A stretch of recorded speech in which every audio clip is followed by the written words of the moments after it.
Hey everyone, today Tyler and I will be talking about Arthur Wellesley, the Iron Duke of Wellington.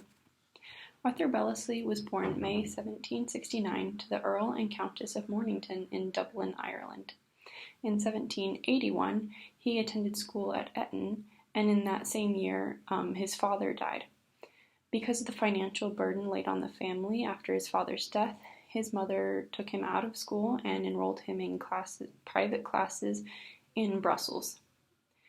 Arthur was not the brightest student and didn't get the best grades in class, and so his mother insisted that he be enrolled at a military college in Angers, France. Wellesley wasn't really interested in a military career. He had interests in music and in arts, but regardless, in 1785, Wellesley did attend the military college at Angers, France. In 1787, Arthur's brother, Lord Mornington, purchased him a commission as ensign in the 73rd Highland Regiment. This purchasing system allowed for the British Army to be maintained in the hands of the British elite, and it would ensure loyalty to the status quo of the British Empire. In 1794, Wellesley was promoted to Lieutenant Colonel of the 33rd Foot. With the 33rd Foot, he served at the Battle of Boxtel, and on the 15th of September 1794, they retreated from the River Awe. The lessons that Wellesley learned in this encounter was due to the command errors and disorganization. He learned how things should not be done. He learned of the need for accurate intelligence and command clarity.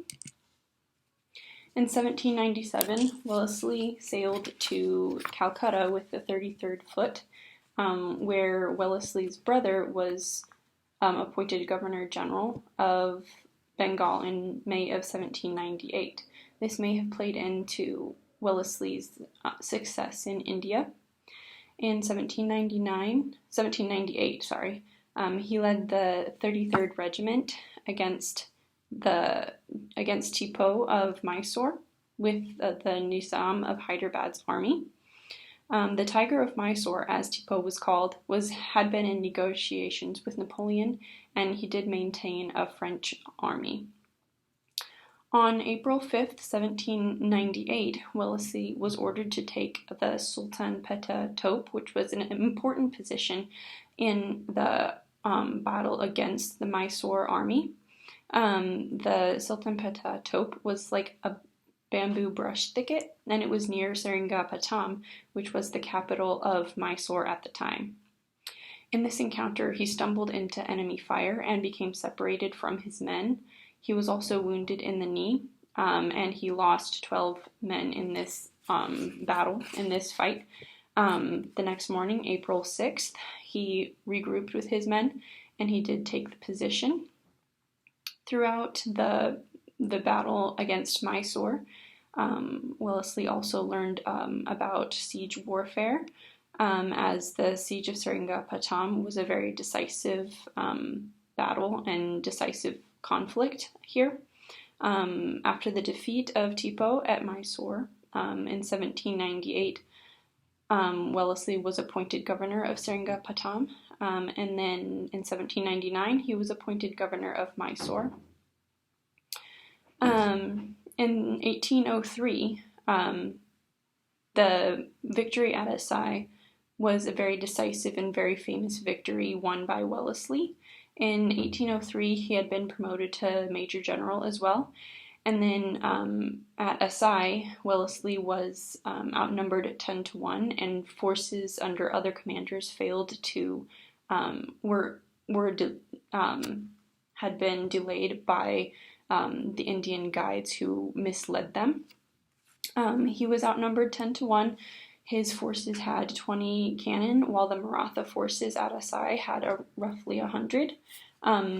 The forces were, and this battle was positioned between two rivers, where Wellesley had sent a scout to investigate whether or not there was a way over, specifically the Katina River.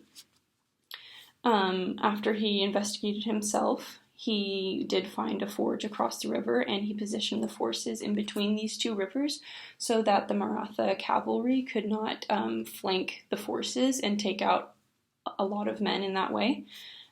This was a decisive victory on the 23rd of September 1803. Because of Wellesley's tactical decisions in this battle, he prevented the flanking of men on both sides, and then he drove the Mysore forces out of Asai by closing in there as Asai is backed up onto the Jua River. In this battle, he learned important lessons on the tactical maneuvers and dependable intelligence and layout of the land. As we said, as I already mentioned, the Indian scouts oftentimes misled forces and just used their layout of the land to divert the forces around or confuse the situation.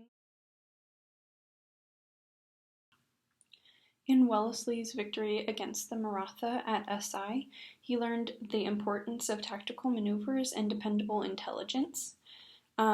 This was again regarded as one of Wellesley's greatest victories, as he defeated these men on his own.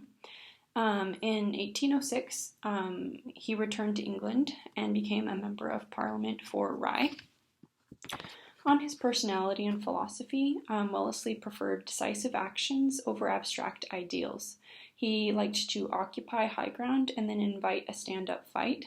He was a firm believer in the success of Britain's imperialism, and he stood against the revolutionary ideals of Bonaparte and Jacobinism's radical democracy. In the wake of Britain's loss of its American colonies in 1783, its focus shifted on opening new trade markets and expanding the empire. India was really important, and Wellesley played a major role in that.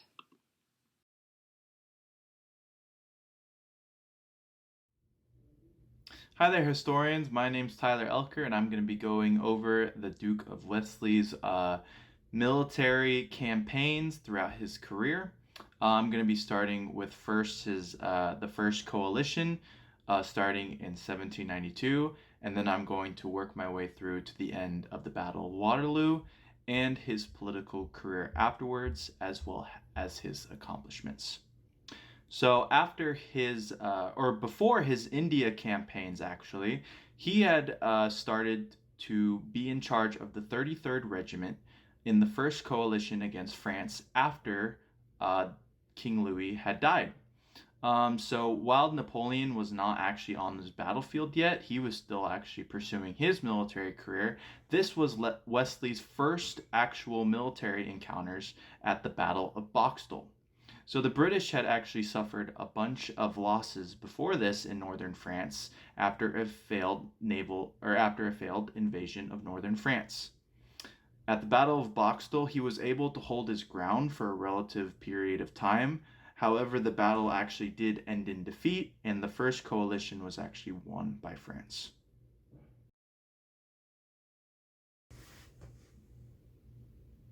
After his successes in India, Wesley was actually transferred to Denmark, where he fought a small contingent of Danish forces in 1807.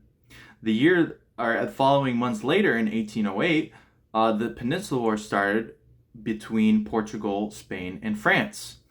Napoleon had invaded Spain and actually put his brother Joseph Barnape as emperor for Spain. This created growing resentment between Portugal, Spain, and France. Britain saw this as an opportunity to not only engage Napoleon and his forces, but also score victories against France. Wellesley was deployed to Portugal in 1808. Britain came to the aid of Portugal and Spain and fought the French all over the Iberian Peninsula. Wellesley was promoted to lieutenant general and was sent to command forces there, and he was considered to be competent and cunning. He won at the Battle of Roliça and followed it up with the victory at Vimero. He became famous because of his ingenious tactic called the reverse slope tactic. Wellesley wanted to pursue the French, but the arrival of two officers who superseded his rank caused a change in the plan. They preferred to follow the Convention of Sintra in 1809 and allowed the French forces to withdraw from Portugal, including with all the loot and gear that they had. Wellesley's opposed this idea, and he was actually blamed and court-martialed for their retreat. But he was later acquitted without any wrongdoing. He returned to Ireland, where he further campaigned for further British intervention into the Peninsular War. After Wesley was acquitted, he returned to resume the fighting. However, it is also notable that during his 2 months of absence in 1809, Napoleon actually resumed the fighting against Britain and Portugal during his time he was away. However, the two would actually never meet, and their first and final battle would be at Waterloo 6 years later.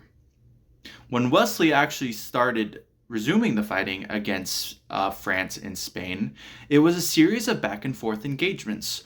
While he never necessarily lost the battle, he had to retreat constantly due to being overwhelmed by French forces. He did not lose much men and much artillery. However, this back and forth would resume for the next 3 years. It wasn't until other coalitions fighting against Napoleon did he actually start making ground into Spain. It was only at the the lines of Torres Vedras across the Lisbon Peninsula where he was actually able to grind down French forces and start a new type of defense of scorched earth policy. And this not only helped him succeed against French forces, it actually allowed his soldiers to have a renewed sense of trust in him. And he was nicknamed Nosy by his men for his short height, his perfect civilian clothing, and his brown hair and what considered to be brilliant blue eyes. His slowly growing army was not strong enough to capture the Spanish forces until 1812. Then, having defeated 40,000 Frenchmen within 40 minutes at Salamanca in 1814. He later had a siege against the fortress or city of Bourges. However, this failed and his army had to retreat once again into Portugal. However, he launched it again for the last time into Spain in May of 1813. The victory at Vitoria gave not only the European alliance a lot of strength and determination to defeat Napoleon, but a bunch of initial successes to be able to drive Napoleon back.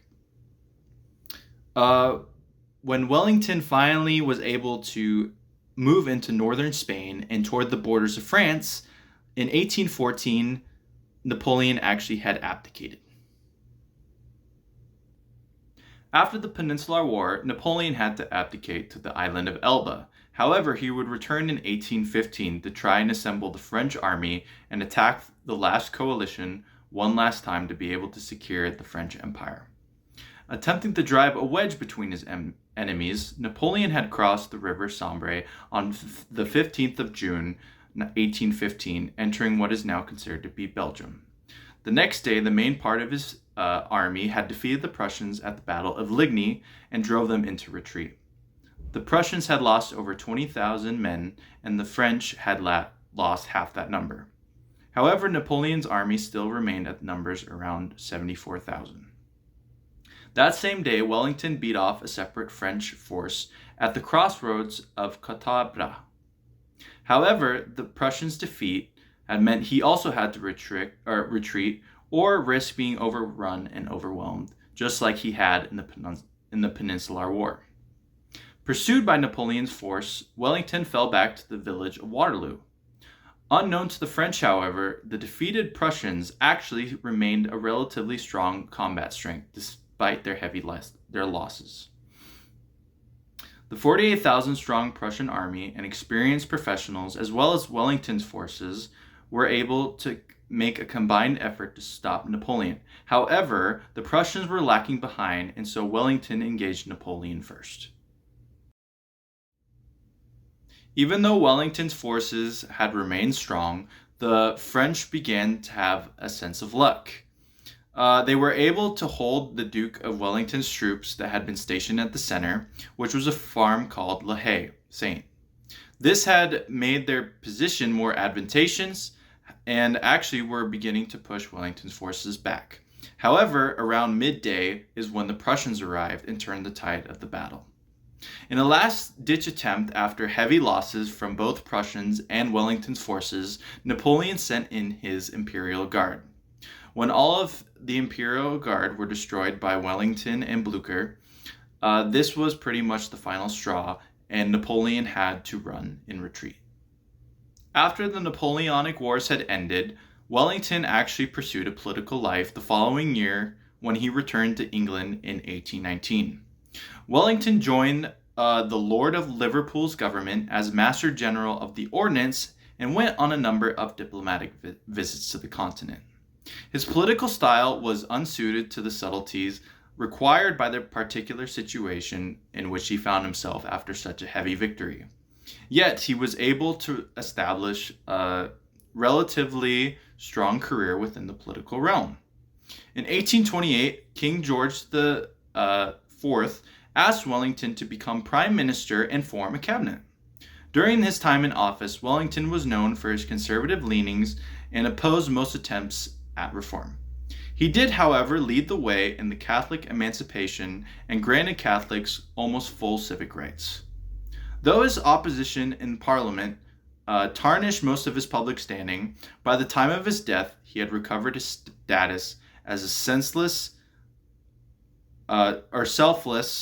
and effective military leader worthy of all British honors. Now I'm going to talk about the positive and negative legacies of Wellington's military and political careers. Wellington's success throughout his life was based on learning from his past mistakes. In India, for instance, he would conduct these disastrous night raids, which made him reluctant to fight at night without proper reconnaissance.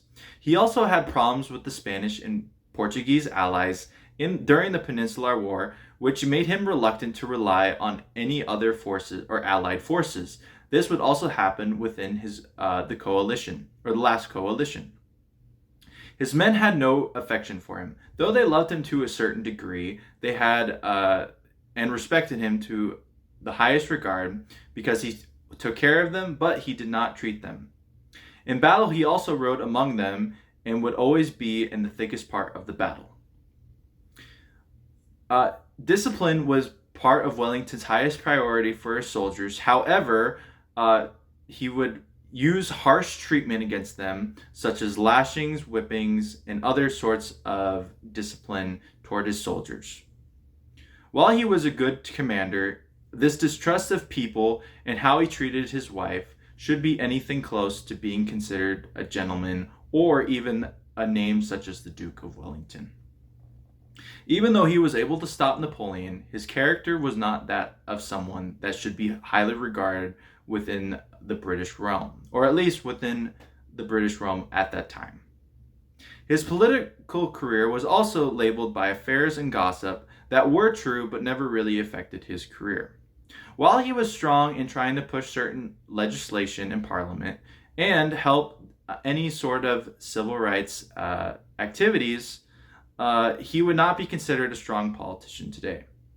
He would stay in civil service until he was 80 years old in 1846 and would die in 1852, and officially ending his legacy.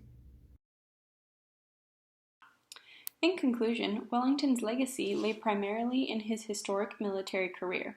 From maintaining and defending the power of the East India Company to engaging the French in Portugal and his famous victory against Napoleon at Waterloo, his military excellence has made him a hero in Britain. He was rigid in politics, especially as Prime Minister of the Tory government in 1828. He was against reform as he expected his leadership to be obeyed and not challenged. Thanks for watching this video. Hope you have a good day.